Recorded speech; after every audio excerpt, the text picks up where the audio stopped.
Hadirin jamaah Masjid Al-Amin yang saya hormati dan Allah rahmati.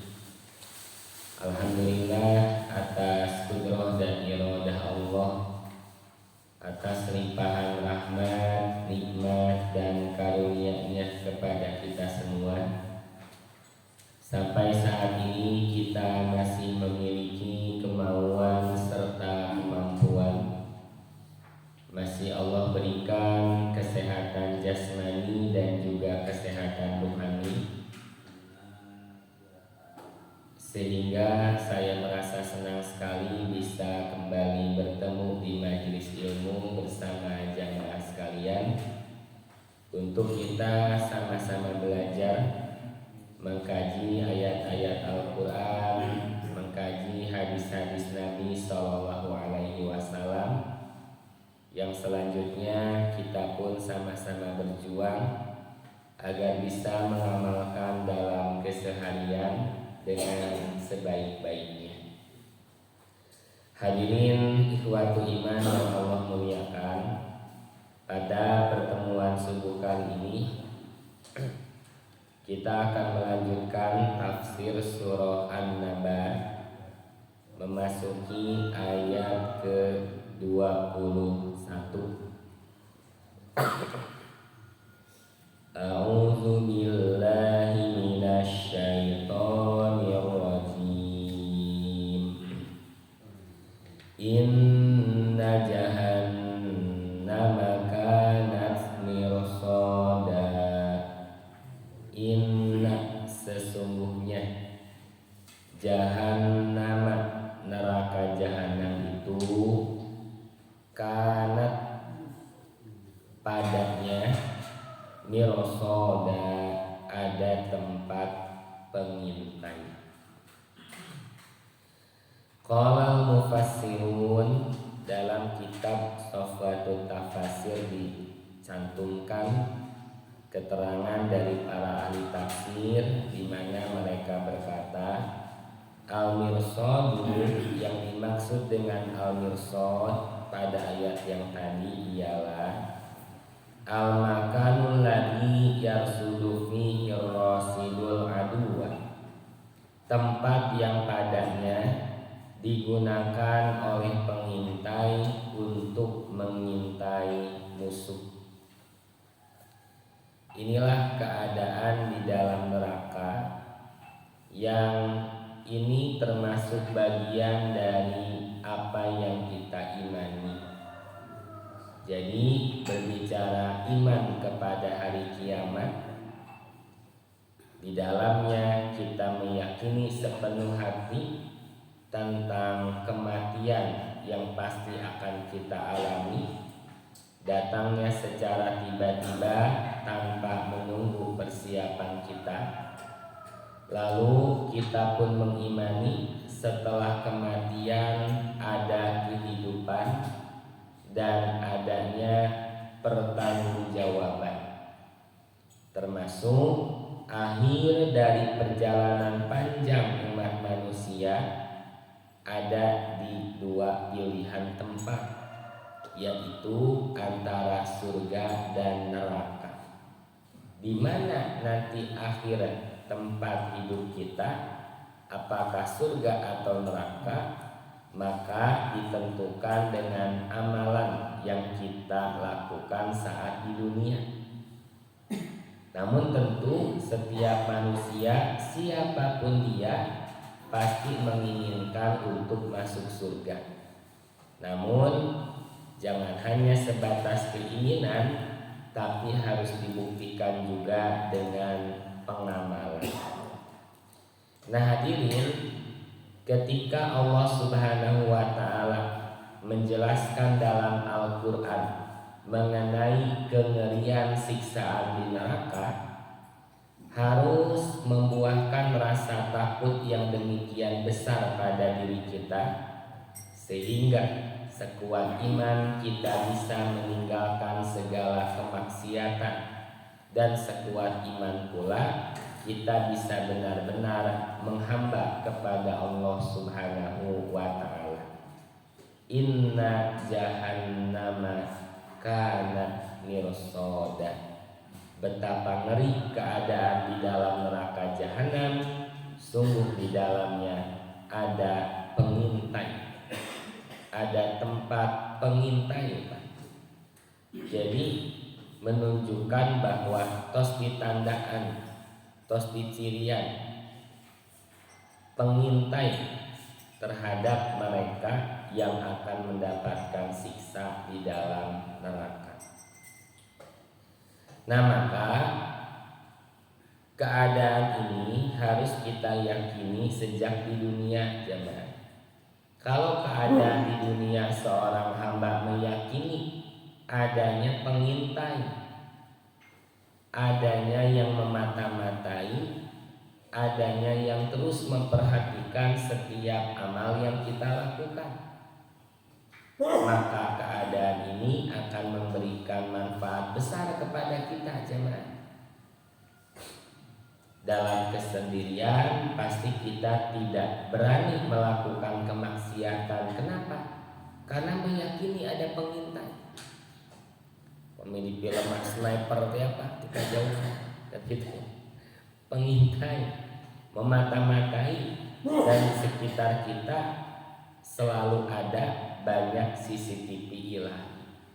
Teteh keimanan yang harus ada dalam hati kita tentang adanya Allah yang selalu mengawasi, adanya banyak saksi di sekitar kita, termasuk diri kita sendiri nanti akan menjadi saksi terhadap segala apa yang pernah kita lakukan. Wa makna ayat dalam kitab Fathul Qadir diterangkan, belum banyak di atas ya. Dalam tafsir Al-Munir diterangkan mirsoda maudi'u rosdin, ialah tempat pengintai.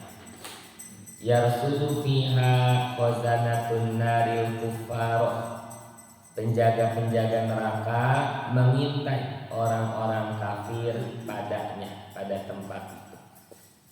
Jadi penjaga neraka sudah mengintai orang-orang kafir, tos ditandaan satu persatu, dan tidak bisa lepas, tidak bisa lari dari pengintai tersebut.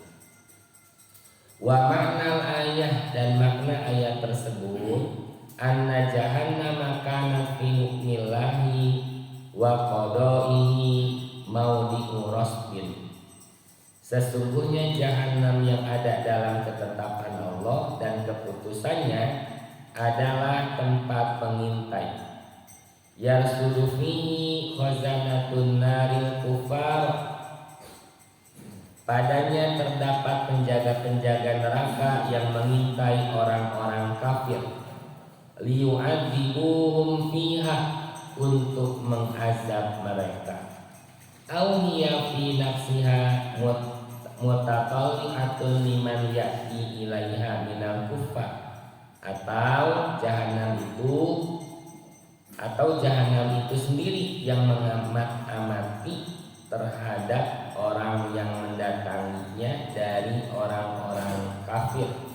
Kama yatatallaqur rasdu liman yamurru bihi wa ya'ti ilaihim, sebagaimana para pengintai yang mengamat-amati terhadap orang yang melewatinya dan mendatanginya.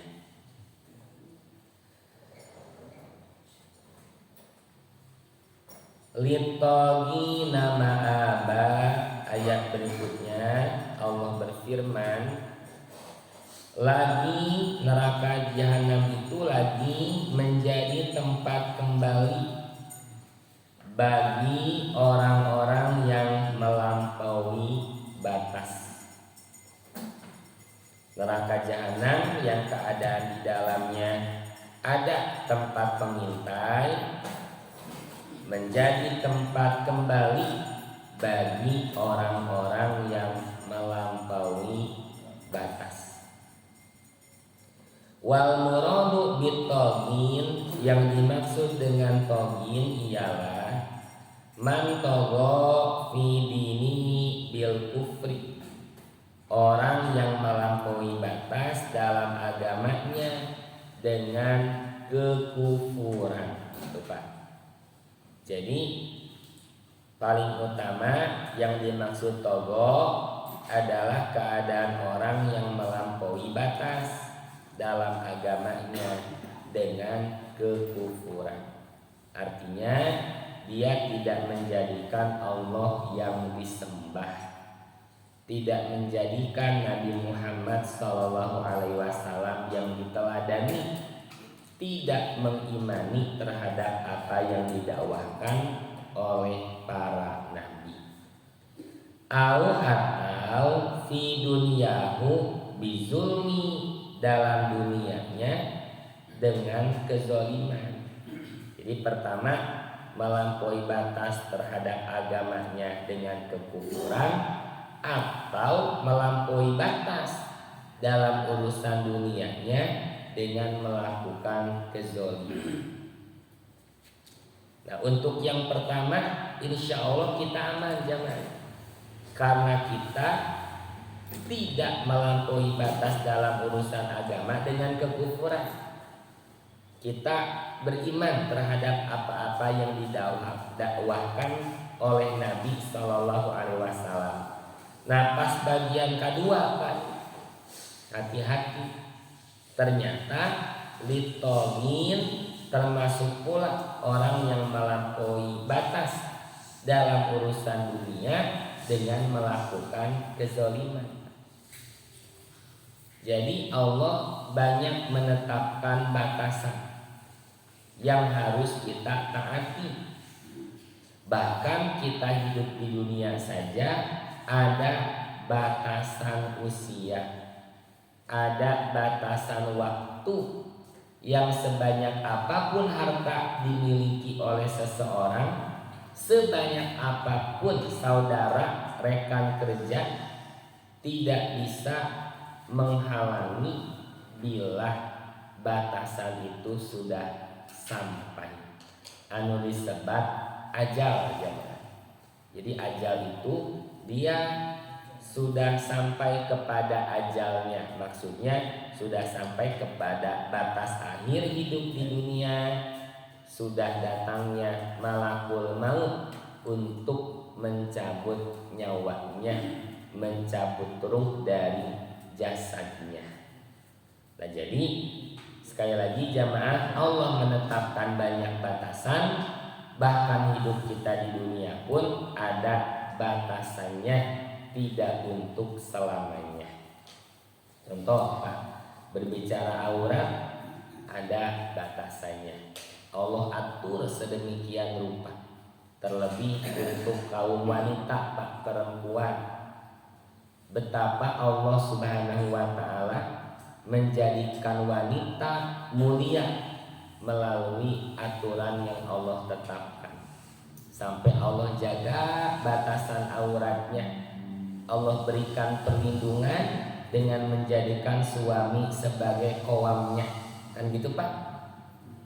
Nah, maka saat ada perempuan yang melanggar batasan aurat, nah ini litogin gitu Pak, dia dalam urusan batasan di dunia yang Allah tetapkan melakukan kezaliman, tidak menaati apa yang Allah sudah tetapkan. Selanjutnya ibadah harian Pak, sholat ada batasannya Pak?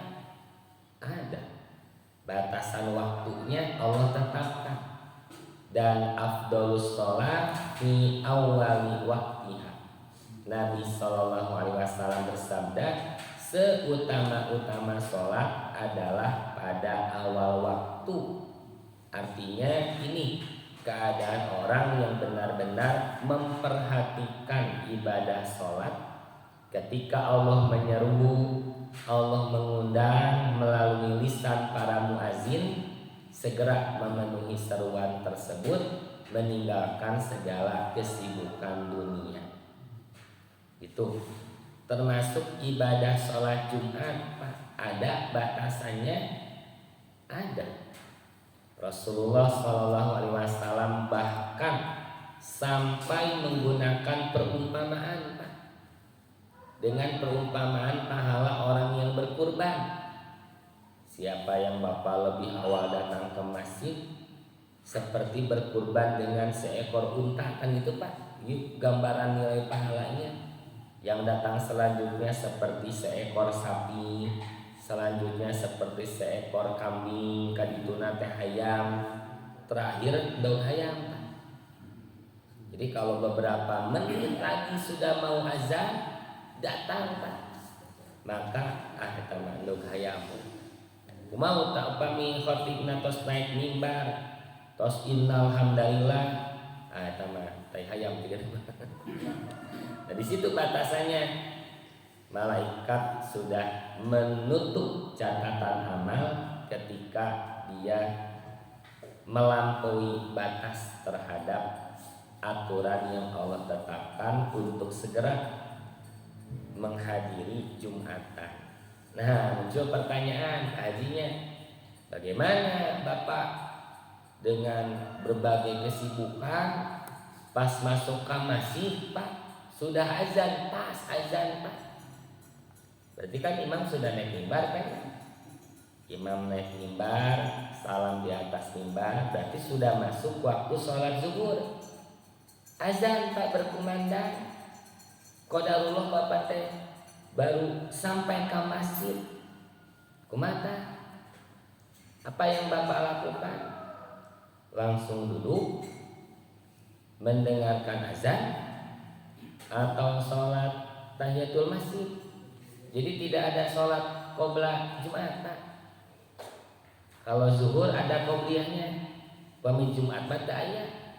Eta geuning sholat 2 rakaat sholat naon? Yang pertama berarti sholat tahiyatul masjid, yang selanjutnya dinamakan sholat intizar Pak. Sholat menanti masuknya waktu zuhur, waktu azan. Bapak kalau yang datangnya lebih cepat, sok we. Tidak terbatas Pak, 2 rakaat. Kadang dapat 6 rakaat, eta teh sareng tahiyatul masjid 2, berarti intizarna 4. Kadang dapat 8 terasa Pak. Tumak nina, tenang, sholatna terurusuhan. Kenapa? Karena datangnya lebih awal.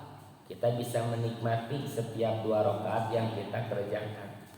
Nah yang jadi masalah, muncul pertanyaan dan kedepannya terdapat perbedaan pendapat. Ini masalah ketika sudah azan, kan gitu bahaginya. Iya teh, Bapak langsung duduk mendengarkan azan dulu atau sholat 2 rakaat, kan gitu Pak. Kalau misalnya yang mendengarkan azan, ya memang ada keterangannya. Tapi saya mau langsung sholat 2 rakaat agar pas imam mulai khutbah menerangkan materi isi Jumat, sholat sudah beres, saya bisa fokus mendengarkan khutbah. Nah enggak, itu pun dipersilahkan. Dan inti menjawab azan berkumandang mah bukan sekedar menjawabnya, tapi segera tinggalkan kesibukan, langsung memenuhi seruan muazin. Ke situ intinya mah. Mengapa azan dikeraskan sampai Bapak di masjid pakai toa ke mana-mana untuk memberitahu orang-orang di luar sana bahwa waktu sholat wajib sudah tiba. Nah, bab Jumatan sebelum azan harus sudah di masjid. Makanya ketika masa kepemimpinan Utsman bin Affan radhiyallahu anhu, beliau membuat suatu aturan dari mulai pagi Pak, sekitar jam 9, jam 10 ada petugas azan di pasar Pak, azan di tempat-tempat keramaian orang. Azan apa yang dimaksud? Memberitahu tak ieu teh dinten Jumat. Kade tong jongjang teuing di pasar. Jangan fokus terhadap pekerjaan atau kesibukan yang lain. Nah, sekarang hari Jumat. Biasanya makan hari yang lain Pak mendengar azan berkumandang zuhur, segera ke masjid. Ayo nama dinten Jumat. Sebelum azan berkumandang harus sudah siap ada di masjid karena ini hari raya kita, hari Jumat. Gitu Pak.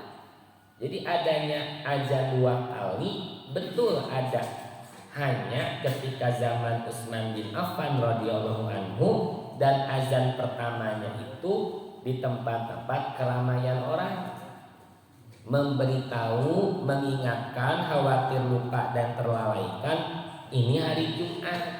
Sebelum azan berkumandang sudah ada di masjid. Itu jamaah. Nah, maka ketika masuk masjid sudah azan, mau sholat dulu 2 rakaat, ya mangga, silakan. Itu.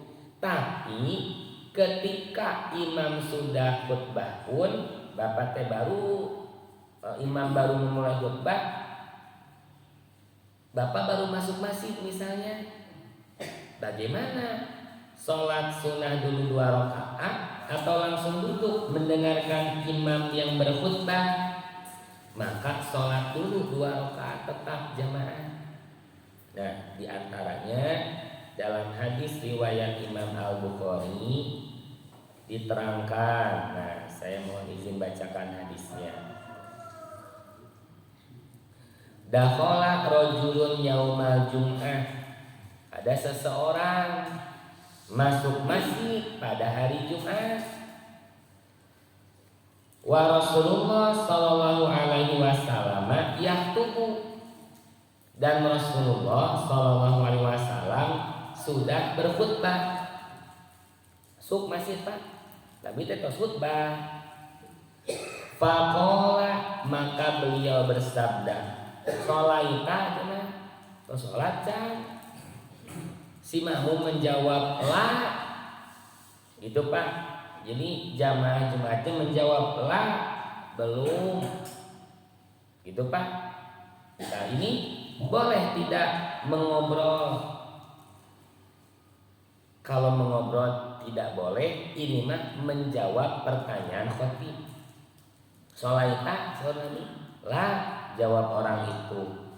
Qala, beliau bersabda, fasholli rakaatain, sholat dulu 2 rakaat. Gitu. Nabi kembali melanjutkan khutbah. Itu jamaah. Maka sekalipun, jadi alasannya bukan ketika azan sholat dulu 2 rakaat agar ketika imam khutbah bisa fokus mendengarkan, tetapi ketika khutbah sudah dimulai pun tidak mengapa sholat dulu 2 rakaat, sebagaimana hadis yang tadi yang diriwayatkan oleh Imam Al-Bukhari. Nah gitu pangitan Pak Haji ya. Tapi yang lebih utama mah, yang aman mah Bapak datang saja lebih awal, maka tidak terjadi kebingungan seperti yang tadi. Itunya. Nah itu berbicara batasan jamaah, batasan.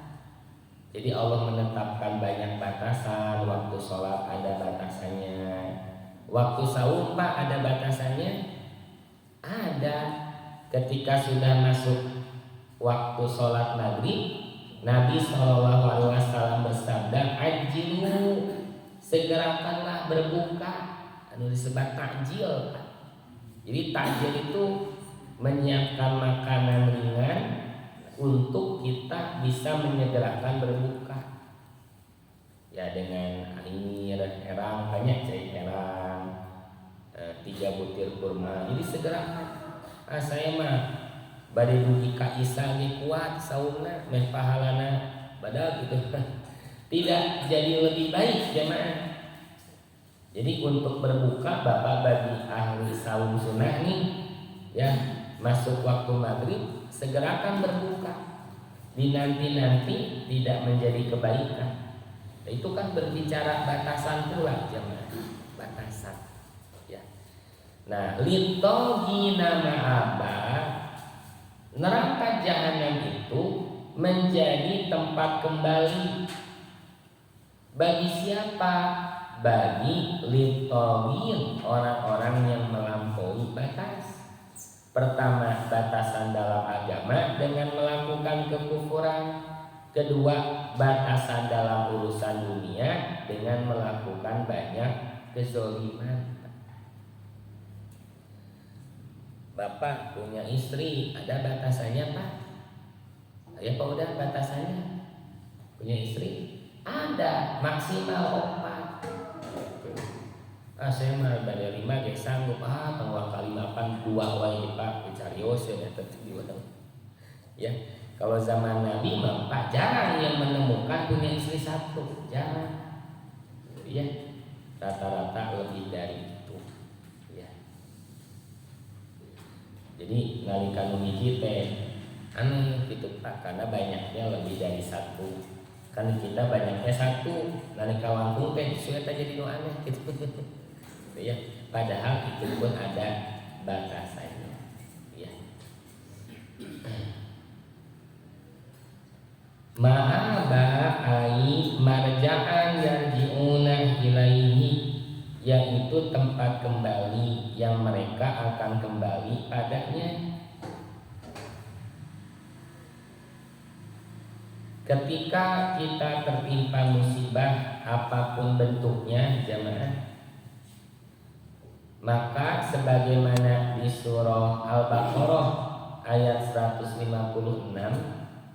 Allah Subhanahu wa taala menjelaskan bahwa orang yang bersabar itu adalah alladzina idza asobathum musibah, orang-orang yang apabila tertimpa musibah qalu, mereka mengucapkan inna lillahi wa inna ilaihi raji'un, yang disebut kalimat thayyibah istirjah.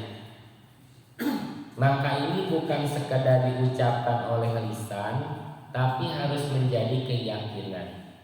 Inna lillahi, sesungguhnya kami semua milik Allah. Jangankan anggota keluarga yang sudah meninggal dunia, jangankan benda berharga yang hilang entah dicuri siapa, apa kita juga semuanya milik Allah, itu Pak.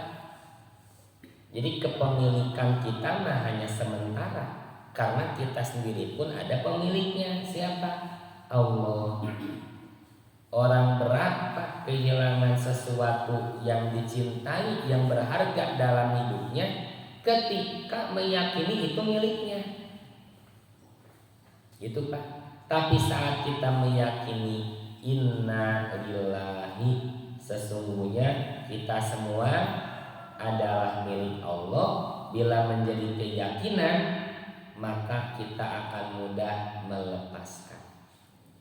Makanya mengapa seiring usia bertambah kondisi semakin melemah, agar kita semakin bisa melepaskan genggaman kehidupan dunia yang pada akhirnya semuanya akan kita tinggalkan.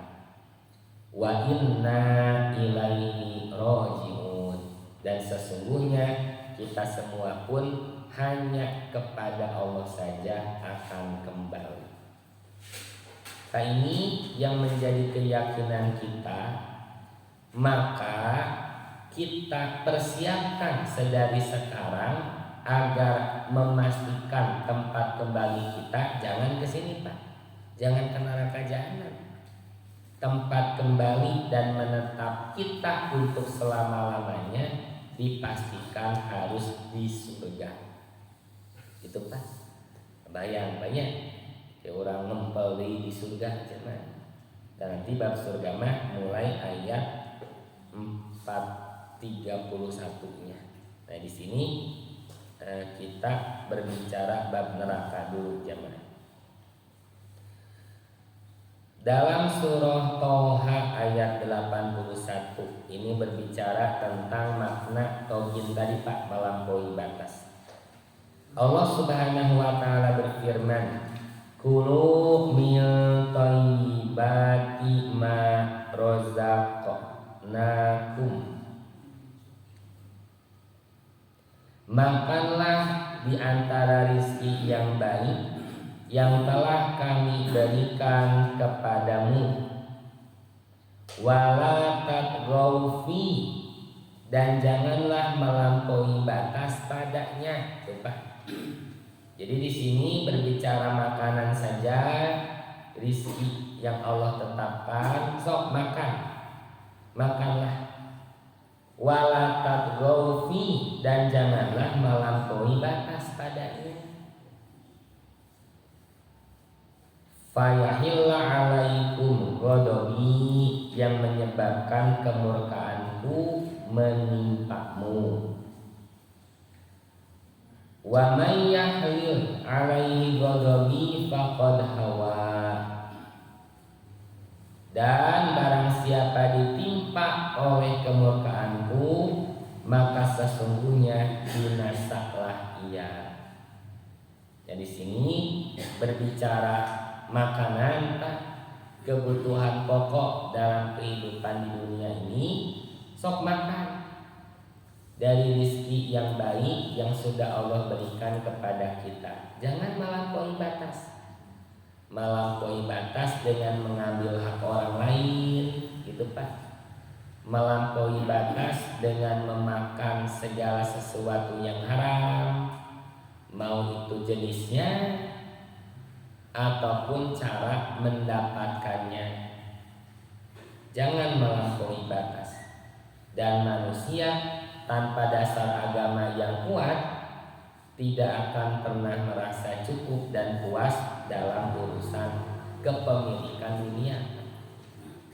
Pasti akan merakus dan melampaui batas bila agama tidak dijadikan sebagai landasan utama dalam kehidupan di dunia. Selanjutnya di surah Ar-Rahman, Allah Subhanahu wa taala berfirman, Allah tatghaw fil mizan, supaya kamu jangan melampaui batas tentang neraca itu. Wa aqimul wazna bil qisti wa la tukhsirul mizan, dan tegakkanlah timbangan itu dengan adil, dan janganlah kamu mengurangi neraca itu. Di ayat sebelumnya Allah Subhanahu wa taala menerangkan bahwa langit telah ditinggikan oleh Allah, wa wada'al mizan, dan Allah ciptakan keseimbangan.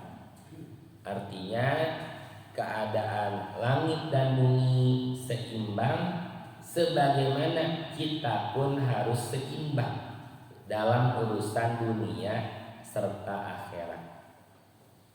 Tapi bagian seimbangnya itu tetap harus lebih berat urusan akhirat. Itu dunia akhirat.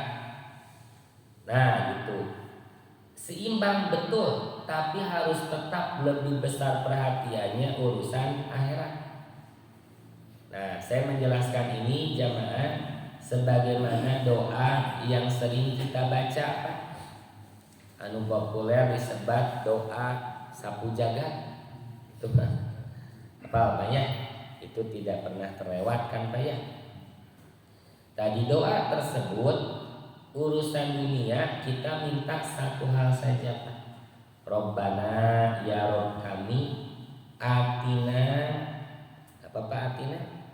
Ya berikanlah kepada kami fid dunya hasanah, di dunia kebaikan.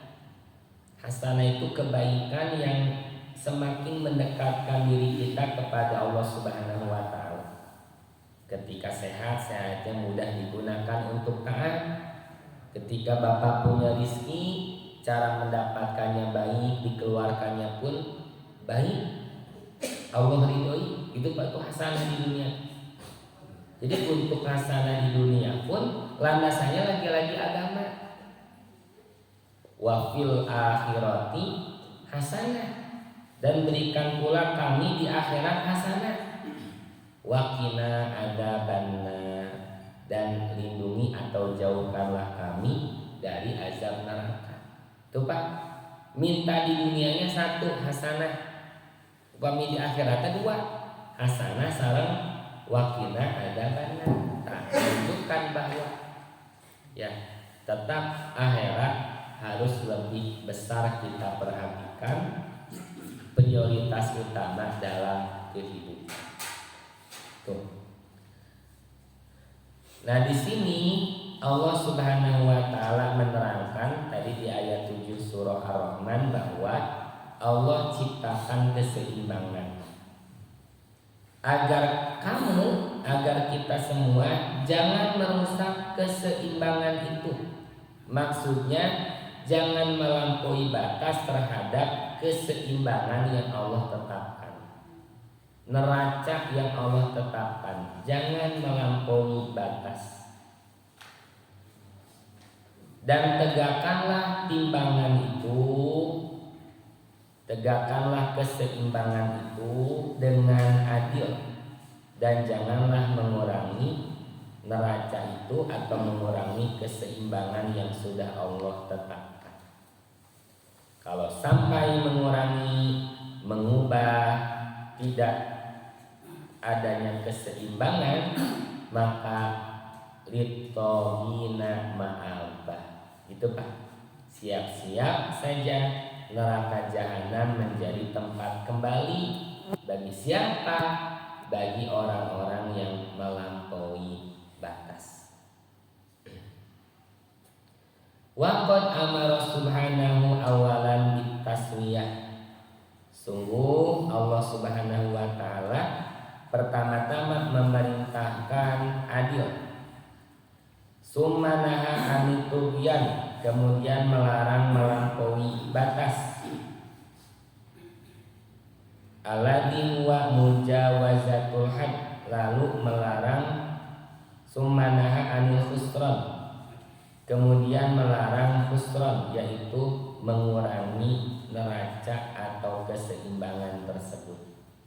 Jadi pertama Allah memerintahkan adil, yang kedua melarang melampaui batas, yang ketiga Allah melarang mengurangi neraca, timbangan atau keseimbangan.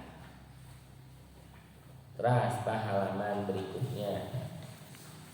Qala Qatadah fi hadhil ayah. Dalam tafsir Al-Qurtubi dicantumkan penjelasan dari Qatadah tentang ayat ini. I'dilu ya ibna Adam, berbuat adillah wahai anak Adam, kama tuhibbu an yu'dala laka, sebagaimana kamu pun ingin diperlakukan dengan adil. Tuh Pak, kita ingin diperlakukan dengan adil, maka kita pun harus berlaku adil, harus berbuat adil terhadap siapapun, terhadap urusan apa saja, sok adil, sebagaimana kita pun ingin diperlakukan dengan adil. Wa aufi kama tuhibbu an yuwaffalaka, dan penuhilah janji sebagaimana kamu pun ingin dipenuhi janji. Itu Pak, yang pertama adil, yang kedua sok penuhi janji, karena kita pun pasti ingin dipenuhi janji. Fa inna fil adli solahun nas, karena sesungguhnya adil adalah kemaslahatan manusia.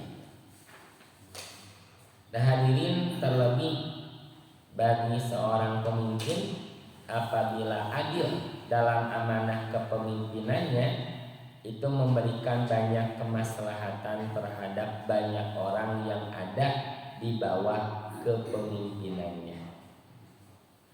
Oleh karena itu, urutan manusia pertama yang Allah berikan jaminan mendapatkan perlindungan di akhirat adalah al-imamul adil, pemimpin yang adil.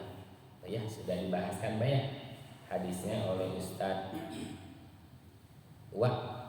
Ya, atas kami kodenya anu tujuh golongan manusia yang mendapatkan naungan dari Allah Subhanahu wa taala. Urutan pertamanya al-imamul adil, pemimpin adil. Karena kalau sudah kalau pemimpin adil itu pasti memberikan banyak maslahat kepada banyak orang yang ada di bawah kepemimpinannya. Tapi sebaliknya jemaah, kalau pemimpinnya curang, nah gitu Pak, jangankan dalam ketika menjadi pemimpinnya, saat memperebutkan kursi kepemimpinan saja udah curang caranya gitu. Caranya saja udah curang, apalagi saat mengemban amanah kepemimpinannya.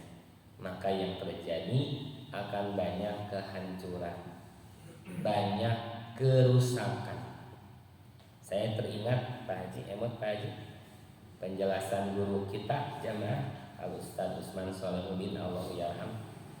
Beliau sering menerangkan begini, bila di satu daerah, di satu negara yang kaya sumber daya alamnya, tapi banyak penderitaan pada rakyatnya, tetapi dosa para pemimpin. Nah, gitu Pak udah leres, Haji leres. Ya, di satu negara, satu tempat yang kaya sumber daya alamnya, tapi banyak kemiskinan di dalamnya, tetapi dosa para pemimpin. Wah, terasa sekali jemaah, gitu ya. Nah, ini tambahan keterangan dari Qatadah mengenai ayat yang tadi. Maka yang mengimani adanya neraka pasti akan menegakkan keadilan, tidak berani melampaui batas. Tadinya, jadi dasarnya keimanan saja Pak. Kalau yang tidak iman mah ya hidupnya sebebas mereka, tidak peduli gitu ya terhadap banyak kecurangan yang dilakukan. Itu. Terus labisina fiha ahqaba, mereka tinggal di dalamnya berabad-abad lamanya. Nah, maksud berabad kayak bukan ada batasannya Pak. Istilah berabad ya selamanya gitu. Selamanya. Labisin ialah labisa bil makani aqama bihi mulaziman lahu, tinggal di tempat itu, mendiaminya dalam keadaan tidak meninggalkannya. Kalau bapak di rumah labisin tidak Pak? Tidak. Bapak kadang di rumah ya hanya sekedar istirahat saja di malam hari, dari pagi bapak sampai sore highway gitu kan Pak ya.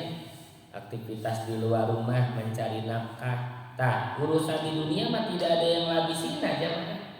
Kita di masjid tidak selamanya, di rumah tidak selamanya. Kita hidup berpindah-pindah dari satu tempat ke tempat yang lainnya. Tak, ini akhirat mah. Dalam hal ini berbicara keadaan di neraka, labisin, maknanya tinggal di tempat itu, mendiaminya dan dalam keadaan tidak meninggalkannya. Ada yang bertanya, ini Ustaz kan walaupun di dunia pindah dari rumah ke sekolah ke tempat kerja kan tetap di dunia. Ya betul Pak. Tapi Bapak dengan kemampuan diri sanggup meninggalkan dunia, jadi Bapak mah liburan dan ketika bulan, boleh tidak Pak? Ya sok we, boleh. Silahkan jamaah. Silahkan, Allah pun memberikan tantangan, silahkan jelajahi semua yang ada di alam semesta untuk membuktikan kebesaran Allah Subhanahu wa taala. Tujuannya ke sana. Jangankan Bapak sampai ke bulan, Bapak berdiri saja Pak di depan pantai, melihat laut yang demikian luas adanya. Sok Pak, pikirkan.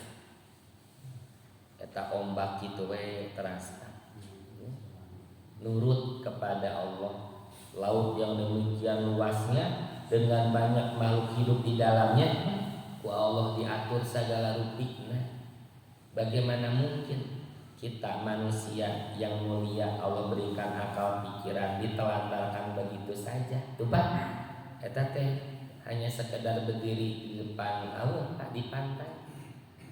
Jadi segala apa yang kita saksikan, yang kita alami, semuanya harus menjadi tanda kemahabesaran Allah Subhanahu wa taala. Innahum sayang kusuna fiha duhuron mutalaiqatan, sesungguhnya mereka akan tinggal di dalamnya ribuan tahun berturut-turut, sebagiannya mengikuti sebagian yang lain. Setiap kali waktu selesai berlalu, maka waktu yang lain menjadi baru lagi bagi mereka. Sebagaimana Allah berfirman ini di surah Al-Maidah ayat 37, yuriduna ayyakhruju minan nar, mereka ingin keluar dari neraka. Wa ma hum bikharijina minha, padahal mereka sekali-kali tidak dapat keluar daripadanya. Walahum adzabun muqim, dan bagi mereka azab yang kekal. Itu ya. Ingin keluar tidak bisa, ya, tidak bisa.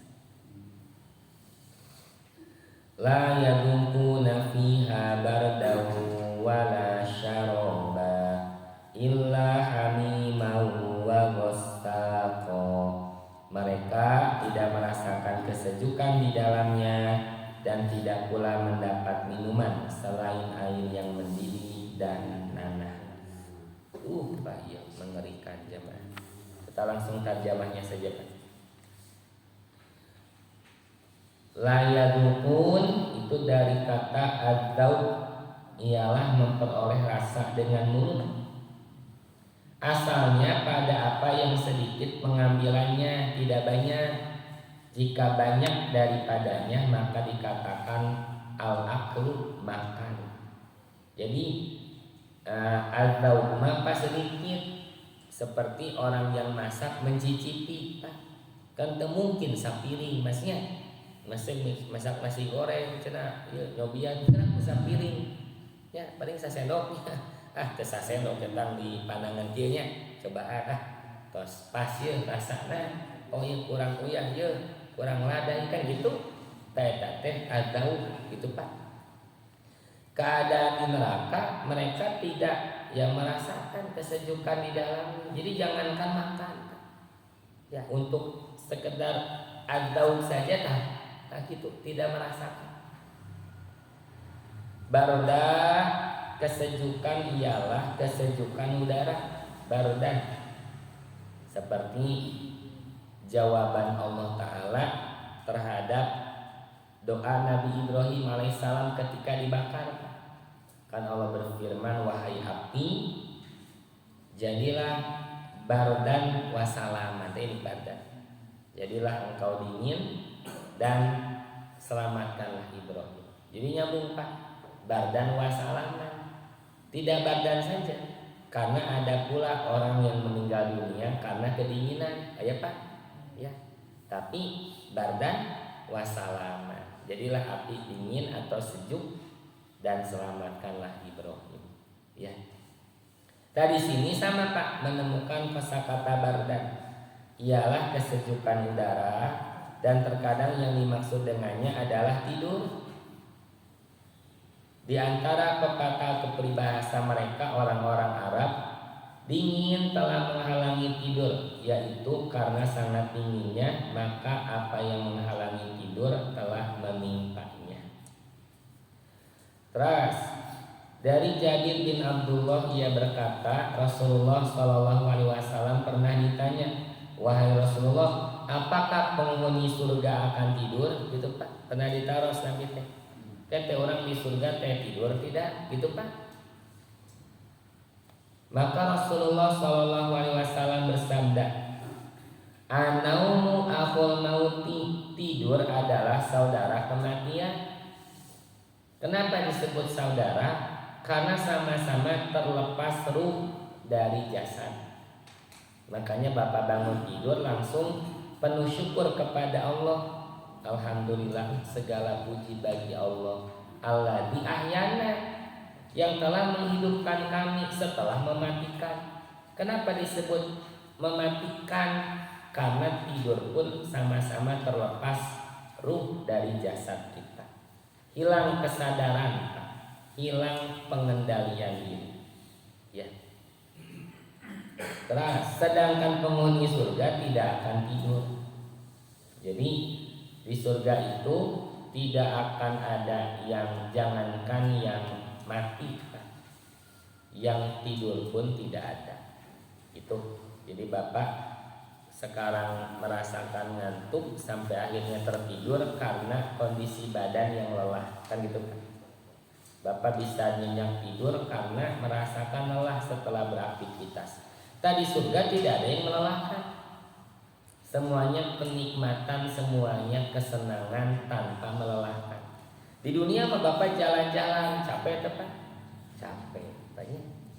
Dugi ka Bapak teh mondo tadi perjalanan, kan gitu. Kenapa? Sekalipun senang tetap melelahkan. Terus dalam jahanam mereka tidak merasakan yang dingin yang akan meringankan panasnya neraka dari mereka, dan tidak juga minuman yang akan meredakan kehausan di dalamnya. Illa hamimah, selain air yang mendidih, selain air yang sangat panas sekali yang tiada bandingan panasnya. Jadi Bapak sangat golak-golak nacai di dunia, belum ada apa-apanya dibandingkan air mendidih di neraka. Wa ghosaqo, dan nanah, Pak. Nanah yang bercampur darah yang meleleh dari kulit-kulit penghuni neraka. Al-ghosta ialah apa yang terkumpul atau bercampur dari nanah penghuni neraka, keringatnya, air matanya, dan luka-lukanya. Mengapa semengerikan demikian? Jaza'au wifaqo, sebagai balasan yang setimpal, Pak. Makanya di dunianya bagaimana mereka tuh ada balasan akibat perbuatan mereka sendiri. Azab ini sesuai dengan dosa yang besar yang telah mereka lakukan, baik besar menurut macam ataupun ukuran. Maka tidak ada dosa yang paling besar selain syirik, dan tidak ada azab yang paling besar daripada neraka. Sungguh amal-amal mereka itu buruk, maka mereka dibalas dengan yang setimpal. Al-Hasan dan Ikrimah berkata, keadaan amal-amal mereka adalah buruk, maka Allah mendatangkan kepada mereka apa yang buruk bagi mereka. Surah Al-An'am ayat 160, Man ja'a bil hasanati falahu asyru amsalihha. Barang siapa membawa amal yang baik, maka baginya pahala 10 kali lipat amalnya. Bapak melakukan satu kebaikan, dibalas 10 kali lipat, eta teh minimal. Wa man jaa bis-sayyi'ah, dan barang siapa yang membawa perbuatan yang jahat, fala yudza illa mislaha, maka dia tidak diberi pembalasan melainkan seimbang dengan kejahatannya. Jadi tidak berlipat-lipat, seimbang, sakit seimbang. Wahum la yuzlamun, sedang mereka sedikit pun tidak dizolimi. Jadi bukan Allah yang zalim, justru mereka yang menzalimi diri mereka sendiri. Terakhir, setelah Allah menerangkan ayat-ayat yang tadi jamaah secara global, nanti di ayat berikutnya Allah Subhanahu wa taala merinci macam-macam kesalahan-kesalahan mereka. Lalu Allah menerangkan pula bahwa hal itu ada 2 macam. Insya Allah bersambung. Alhamdulillah, wallahu a'lam bishawab. Demikian jamaah yang bisa kita kaji pada subuh kali ini. Semoga menambah nutrisi untuk keimanan, semakin meyakini adanya negeri akhirat, adanya siksa neraka yang mengerikan, sehingga kita sekuat iman bisa meninggalkan segala kemaksiatan. Apa ini? Ya, demikian, mohon maaf atas segala kekurangan. Terima kasih jamaah untuk kehadiran dan kebersamaannya. Insya Allah Rabu depan kita lanjutkan. Semoga masih Allah berikan kesempatan. Jamaah semuanya sehat walafiat. Rabbana atina fid dunya hasanah wa fil akhirati hasanah wa qina adzabannar. Aqulu qouli hadza wa astaghfirullah li wa lakum. Wassalamualaikum warahmatullahi wabarakatuh.